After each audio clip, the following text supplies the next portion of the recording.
By the 11th of January, 1881, the settlement of Larkin, Dakota Territory, had gone 39 days without a train.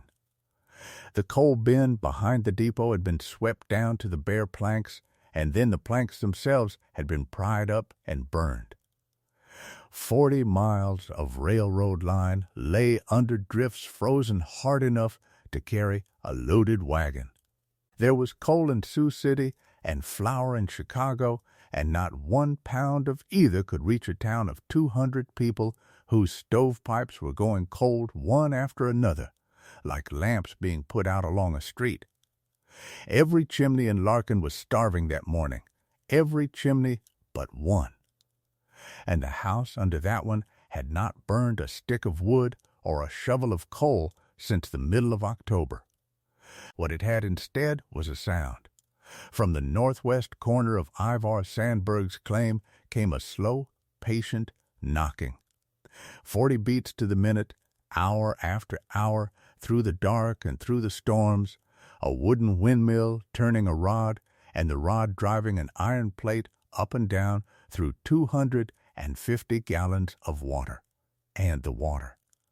For reasons the town had refused to believe all summer long, getting warmer. They had laughed at that mill since June. They had called it Sandberg's churn, and the fool mill, and the machine that pumped nothing. On the Dakota plains, a windmill was supposed to lift water for stock or grind feed for hogs, and this one did neither. It stood over a closed iron cylinder and beat water that never went anywhere at all.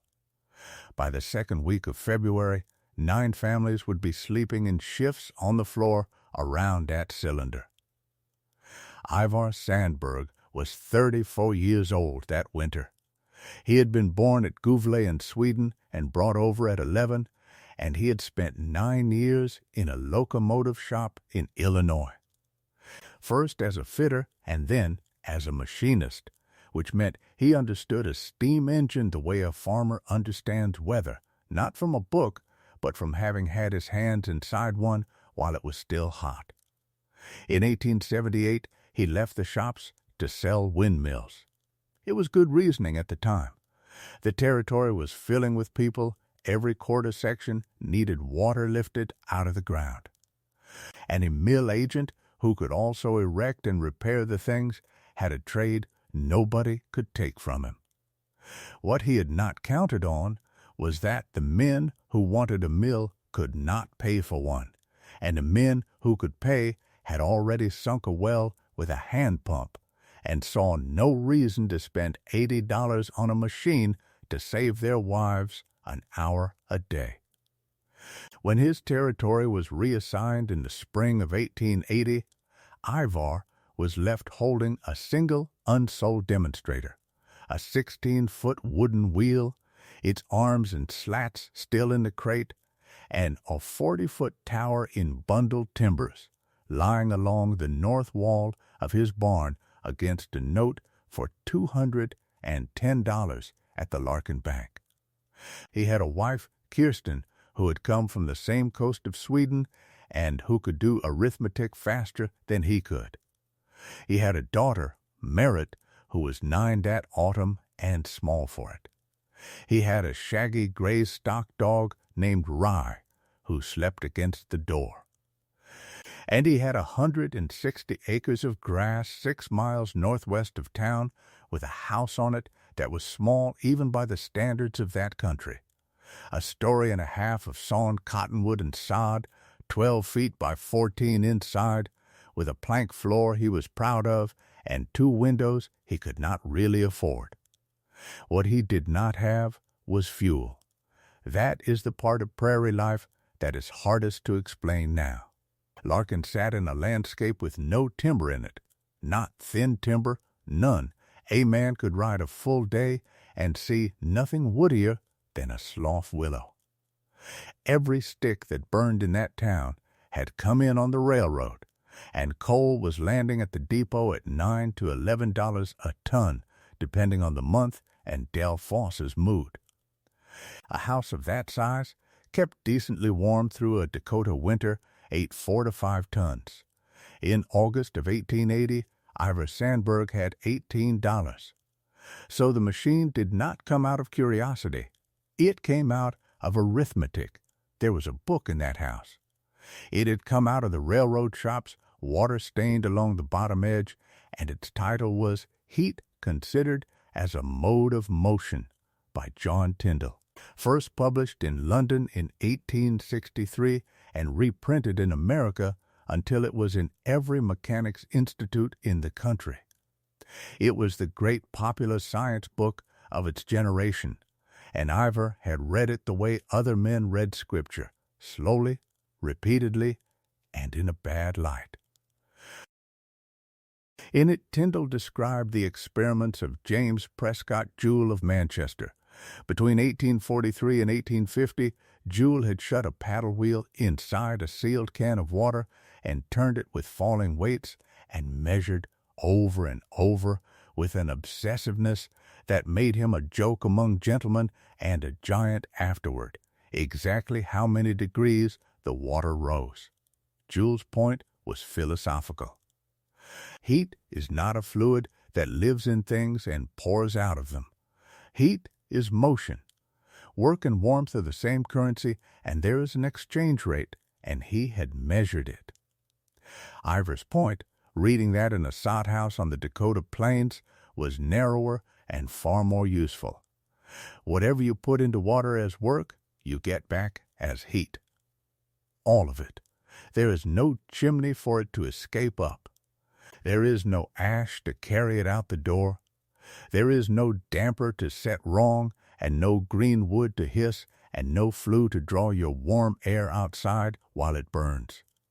A stove is a machine that throws away half of everything you feed it, and on a bad night considerably more than half. A paddle in a sealed can throws away nothing at all, because there is nowhere for the heat to go except into the water and then into the room. And the wind on that prairie was free and constant and strongest. This was the part that kept him awake, exactly when the cold was worst. He raised the tower in the first week of July 1880 with Kirsten on the guy ropes and a neighbor's team to lift the top section. 4 legs of squared pine, cross-braced every 6 feet, footed on flat fieldstones set 4 feet down below the frost line, 40 feet to the platform. The wheel went up in sections and took 2 days, 16 feet across when it was assembled, wooden slats on iron arms, with a sectional self-governing arrangement that had been the standard of the American plains since Holliday's patent of 1854. In a dangerous wind, the vanes turn on their axes and spill the gale instead of standing up to it, so the mill saves itself while you sleep. All of that was ordinary. Every 4th farm in the county had something like it. What was not ordinary began at the bottom of the rod. A windmill's motion is a reciprocating one. The wheel turns a crank, the crank works a pitman, and the pitman lifts and drops a long wooden pump rod, in Ivar's case a stroke of 12 inches, about 40 strokes to the minute in a working wind. On every other mill in Dakota that rod went down a well casing to a pump. Ivar's went down through a lagged wooden sleeve let into his roof with a leather boot nailed over it to keep the weather out, and into the middle of his house. There it entered the tank.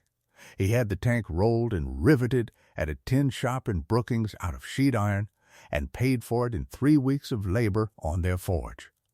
It was a cylinder 30 inches across and 7 feet tall, closed at both ends, standing upright on a plank cradle in the center of his floor, and it held 250 gallons, better than a ton of water. Through the middle of the top head he set a short brass sleeve packed with tallowed flax, a stuffing box of the kind that keeps steam in a cylinder so the rod could slide up and down forever without slopping water onto his floor. And on the bottom of that rod, down inside the water, he hung the thing the town could never stop laughing at, a flat iron plate. 3/16 of an inch thick and 29 inches across, 1 inch smaller all round than the bore of the tank, drilled through with 140 holes an inch and a quarter wide. That plate was the whole invention. When the mill pulled it upward, the water in the tank could not get out of its way. There was no path around the rim to speak of. So a ton of water had to squirt through those 140 holes, and it came through them in hard, fast jets that tore themselves apart into swirls and eddies against the water above. Then the plate fell, and it happened again in the other direction. 40 times a minute, day and night, a wooden wheel in the sky was tearing the water in that cylinder into turbulence. Turbulence is friction. Friction is heat. There is nowhere else for the energy to go. And because he wanted the load adjustable, he kept a tin pail of tapered cottonwood pegs beside the cradle. Drive pegs into the holes, and the water has less room to escape. The plate works harder on each stroke, the wheel labors and slows, and more work goes into the water. Pull pegs out, and the load lightens, and the wheel spins up and free. With a pocket full of pegs and a bent nail to prise them out, a man could gear his machine to the day's weather the way a teamster gears a load to a hill. 2 details in that assembly cost him more thought than the plate did. The first was the rod itself, which had to pass from 40 below air into a warm room. And a solid iron rod would have carried the cold straight down into the water like a driven spike. He turned the lower 10 feet of it out of seasoned ash instead, strapped and bolted to the iron above, and packed the roof penetration with hay inside a boxed wooden sleeve. The second was the freezing of the tank itself. 250 gallons standing in a Dakota January will make ice. And ice will split a riveted seam as easily as a man splits kindling. His protection turned out to be the churning, water-beaten 40 times a minute never lies still long enough to skin over. It was the sort of accident of design that only shows itself after the thing is built. He fired his imagination on the tank and did the dull work too. Because the dull work is what makes the clever work possible. He double-boarded the inside walls and filled the 4-inch cavity with chaff and slough hay, banked sod against the outside to the sills, chinked every seam twice, and hung a heavy quilt inside the door. None of that was novel. All of it was necessary. And then he did the one thing that looked like carelessness and was in fact the sharpest decision in the whole build. He left the tank bare. No lagging, no straw jacket, no boxing in. Every other man who saw it told him to wrap it. Ivar would not, because his tank was not a boiler that had to deliver heat somewhere else. His tank stood in the middle of the room he wanted warm. Every calorie that leaked out of that iron skin leaked into his own house. Insulating it would have been throwing away the only thing it was for. Larkin found out about all this in stages and enjoyed every one of them. Del Foss, who sold coal and lumber off the depot platform and who had a good voice for a small town, named it first. He called it Sandberg's churn, on the grounds that the man had hung a butter churn where a pump belonged. By August, the children were shouting it. By September, a freighter's joke had got as far as Brookings.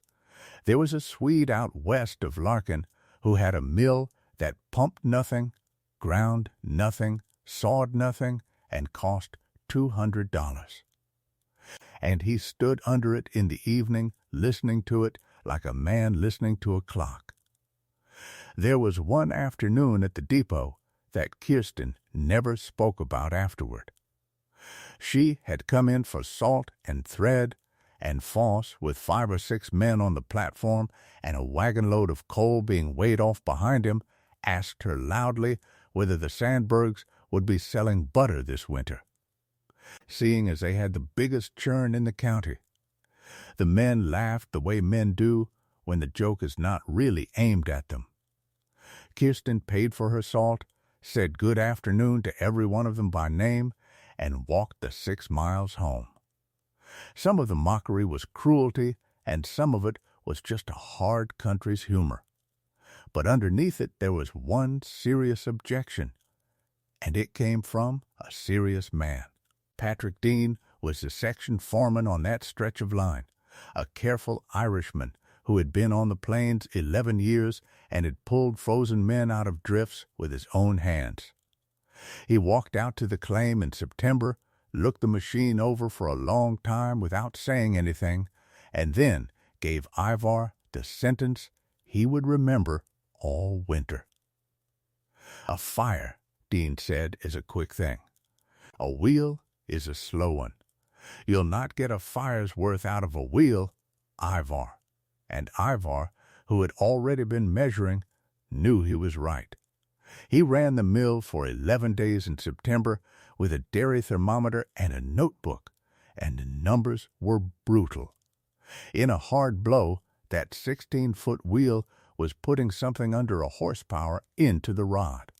On an ordinary Dakota afternoon, a third of that or less. Averaged across a full day and night, with the calms and the gusts and the long gray lulls, he reckoned his machine was delivering about as much heat into that water as 6 pounds of coal delivers into a room after a stove has sent the rest of it up the pipe. 6 pounds a day. His neighbors were burning 40 to 60. He checked that figure 4 different ways across 3 days because he badly wanted it to be wrong. He weighed the rise in temperature against the weight of the water. He timed the strokes against a borrowed watch. He estimated the wheel's pull by hanging his own body from the rod and seeing what it took to stop it. Every road he went down came out within a few pounds of the same answer, which is the worst thing an honest measurement can do to a man. He had spent a summer and his last credit building at enormous labor, roughly 1/8 of a fire. Kirsten found him that evening, sitting on the tank cradle with the notebook shut on his knee, and she did not tell him it would be all right, because she had done the arithmetic too. What she said was that it was September, and there was still time to sell the wheel. He did not sell the wheel. The October blizzard came on the 15th of October, 1880, and it was so far out of its season that men who had lived 20 years on the plains stood in their doorways and refused to believe what they were looking at. Snow came for 3 days on a north wind. Haystacks were unmade and scattered. Corn stood unpicked and was buried where it stood. Cattle drifted before the wind until they piled against fences and died there. In Larkin, the storm took the roof off the livery barn and killed a milk cow standing in the open. At the Sandberg claim, it was 3 days of the hardest, steadiest wind Ivar had ever stood up in, and the mill ran the entire time. He plugged 40 holes on the first afternoon and 40 more on the second, loading the plate heavier and heavier to harvest what the storm was giving him. The knock came down from 40 a minute to 32 under the load, and the water climbed. On the third morning, his thermometer read 104 degrees at the top of the tank, warm as a bath, warm as a horse's flank, and the room around it held in the 50s with snow driving level past the window and not one coal in the house. Merritt sat on the floor with her back against the warm iron and her doll on her knees, and Ivar stood in his own doorway and understood that he had never in his life been comfortable in October. That was the first proof. It was also, though he did not know it for another 3 weeks, the wrong lesson entirely, because a blizzard was the easy case. The middle of November taught him the hard one. A norther came through on a Tuesday, and blew itself out by dawn. And behind it the sky went the color that everyone who has wintered on the northern plains learns to distrust. High, hard, cloudless blue, not a breath of air. Smoke from the town 6 miles off stood straight up like a plumb line. The mercury in the little tube nailed to the north wall went down past 20 below, past 30, and settled at 38 below zero. And the knock stopped. Kirsten woke because of the silence. There had been a heartbeat in that house since July. 40 knocks a minute overhead, felt in the floor as much as heard, the sound they cooked to and slept to and argued over. Now there was nothing above them but a still, dead, sunlit cold. Every man in the county had assumed the storms would be the thing that killed Ivar Sandberg's machine. The storms were its food. What nearly killed it was beautiful weather. That is the physics that no one on the plains had reasoned through, because no one had needed to. The very deepest cold does not arrive with the wind. It arrives after it. A great Arctic high settles over the territory, the sky scours clear, the snow radiates its heat away into an empty black sky all night with nothing to hold it down, and the air goes utterly, perfectly still. The mill made its most heat exactly when the cold was survivable, and made none at all in the hours when the cold could kill. He had a ton of warm water and no way to add to it, and he watched it drain. The tank went down through blood heat by the first evening, through the temperature of a spring creek by the second. On the third morning the water in the pail beside the cradle had a skin of ice on it. Marit was in the bed with every piece of wool in the house on top of her and a cough starting low in her chest.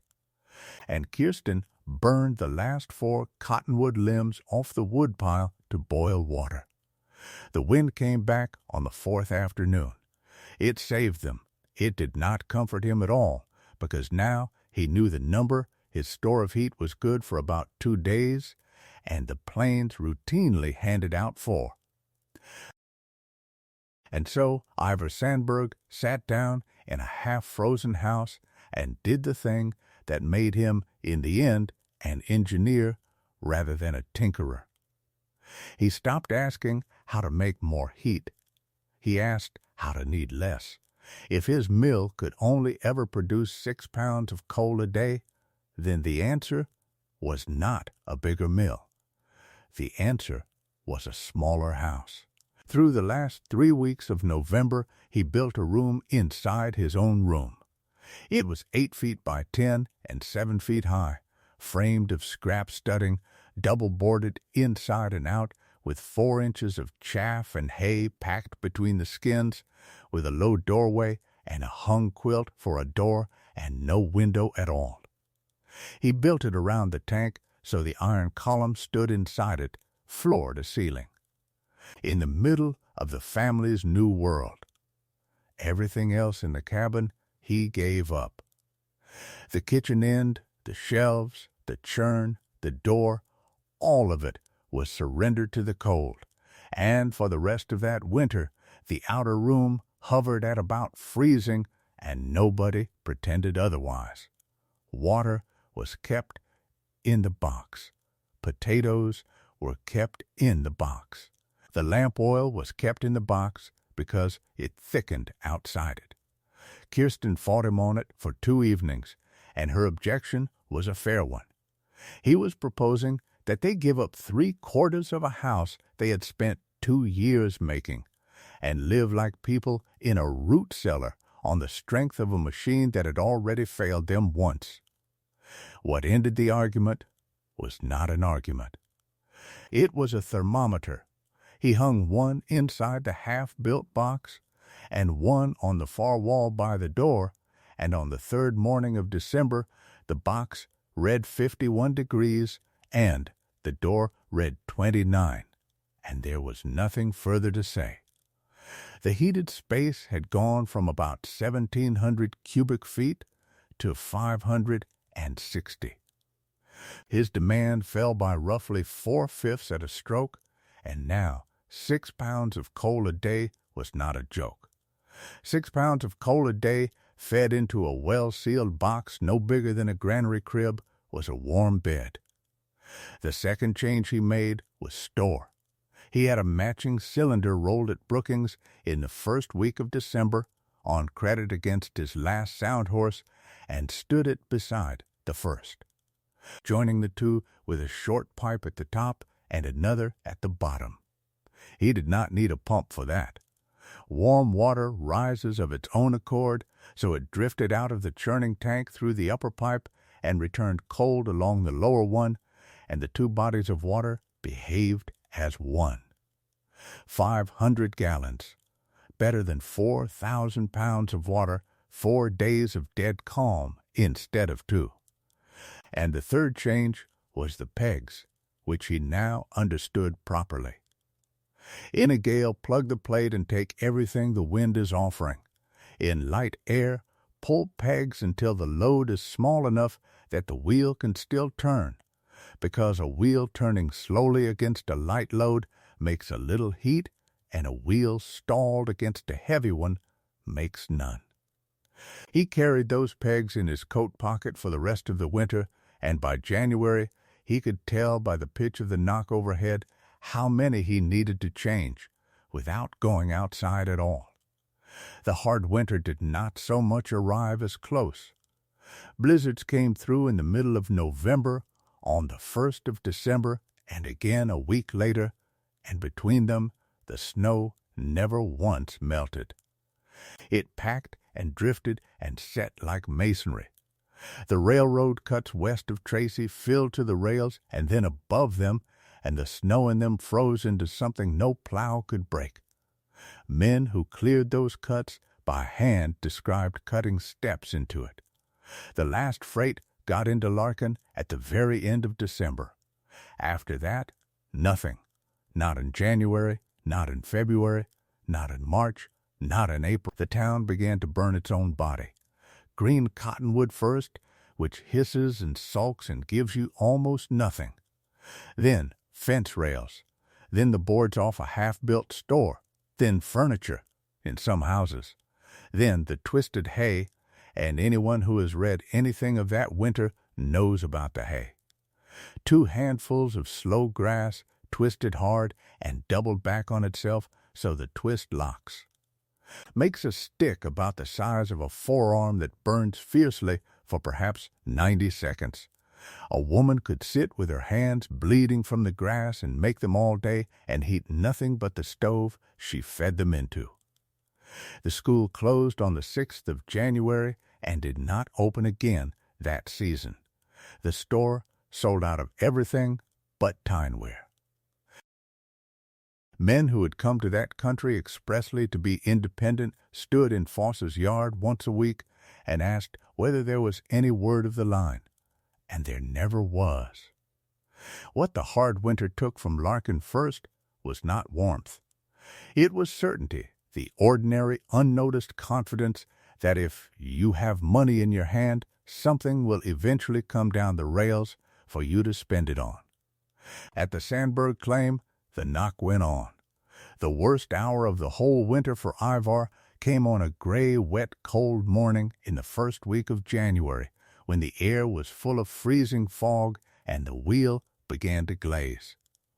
Rime built on the wooden slats and the iron arms until the wheel carried 100 pounds of ice it had not been designed to lift, and it slowed and slowed. And the knock came down to 11 a minute. A stopped wheel in that weather does not start again. It simply keeps growing ice until spring. He went up the tower in a wind that would take a man off it with a wooden mallet on a lanyard round his wrist, and beat the rime off the arms one at a time, and came down after 40 minutes with his beard frozen into the wool of his coat so that Kirsten had to cut him loose with shears. He did not go up a second time, because on the way down he had worked out the answer, and the answer was in his pocket. A fast wheel throws its own ice. It was the load that was killing him. The plate was holding the wheel so slow that the rime could sit on it and stay.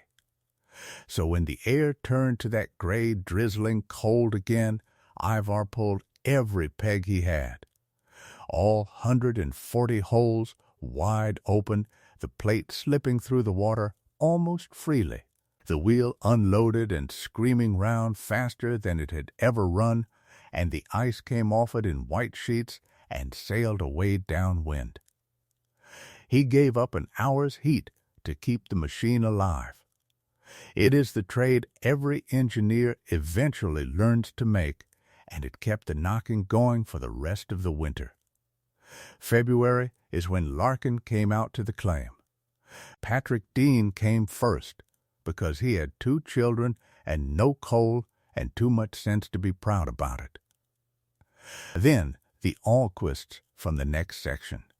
Then a widow named Mrs. Prine with her son. And in the 3rd week, walking the 6 miles with a wife and a baby and a bundle of blankets, came Del Foss, who had sold the last ton of coal in Larkin in November at a price that town remembered for 30 years, and who had named the machine he now needed.